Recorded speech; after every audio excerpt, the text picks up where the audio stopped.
Your Daily 180, 180 seconds of pure Bible study. Welcome to this, your Daily 180 Bible study. Thank you so much for joining us today for this study on the essentiality of obedience. We're doing a follow-up study to James chapter 2. In James chapter 2, keep in mind verse number 26, the third time he says, faith without works is dead. Now, isn't that interesting? There's something that we must do. No, we can't earn our salvation. We can't contribute one penny toward the payment of our salvation, but we must trust and obey. We must do those things that God calls upon us to do. Now, it's interesting that Solomon in his life, if you're a student of the book of Ecclesiastes, that you know that Solomon went on a search for meaning and purpose in his life. And he tried everything. And when he gets to the end, in Ecclesiastes 12 and verse 13, we hear this. Let's hear the conclusion of the whole matter. Fear God and keep His commandments, for this is man's all, or the King James says, the whole duty of man. That's what life is all about, is honoring God and obeying God. That's what life's all about. Well, that's completely consistent with the New Testament teaching.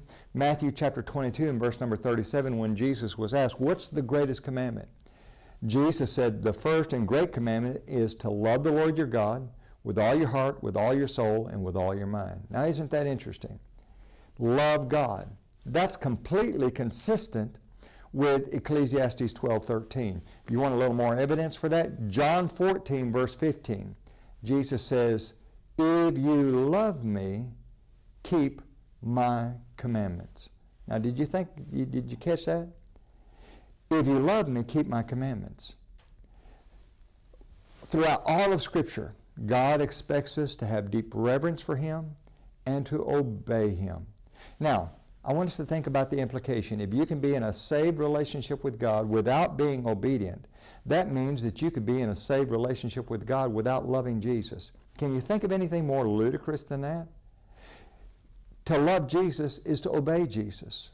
Furthermore, if you could possibly be in a saved relationship with God without being obedient, that means that you could be in a relationship with God without even having reverence and respect for God, because the two are intimately wedded together. Let's be a people who fear God, reverence God, and obey God. Join us again tomorrow for your Daily 180.